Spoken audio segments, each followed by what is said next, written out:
talked about how difficult it is to communicate and how things, going right to the point of designs. We started a design grid last week. Most designs are just sort of these background images that are appealing, that create sort of an emotional sense and don't communicate something directly. But then other designs are really trying to send a message. If it's like marketing or advertising or something on a billboard, they're trying to get a really focused message across.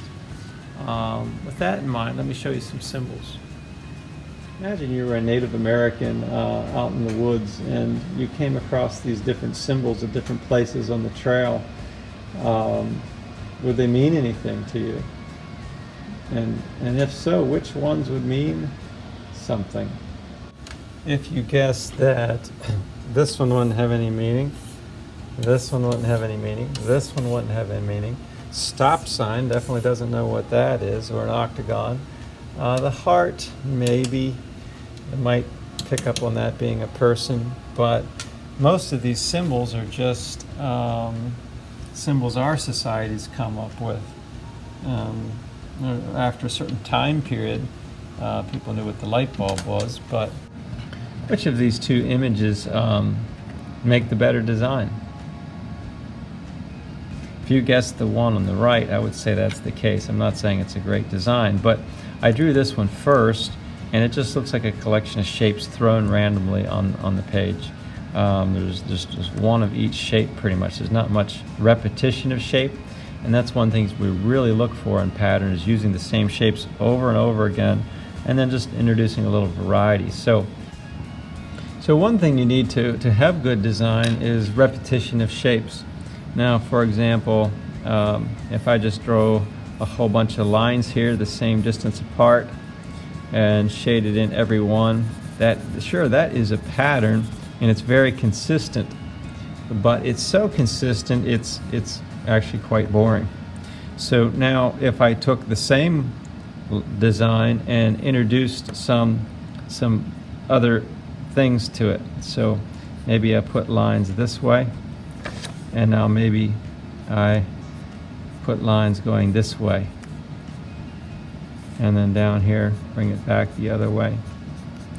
Now you're starting to get a little bit of a sense of movement, and this would really be what I think of as pattern. If I want it to be a more of a powerful image or a symbol, then maybe you need something in this area. I don't know what we would do there, but let's say you were going to do a 4-leaf clover on top of this. Now you're getting in kind of the territory of like a logo that incorporates some patterns.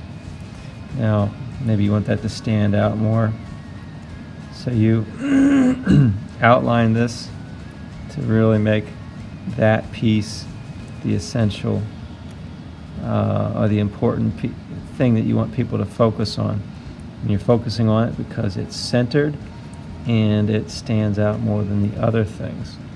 If you want to get more elaborate, you think about how you can echo and repeat these shapes coming off of here, and you can see that they're echoing that curve shape. Okay, so this week, to finish off what you're doing, you want to do this outer column and this bottom row. That's 9 more designs.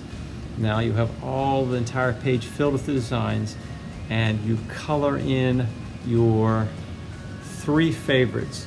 Just go through here and say, hey, that one's one of my favorites. I'm going to add color to it. Limit your color selection to 3 colors, maybe 2 neutrals or something like that as well. Good luck and have fun.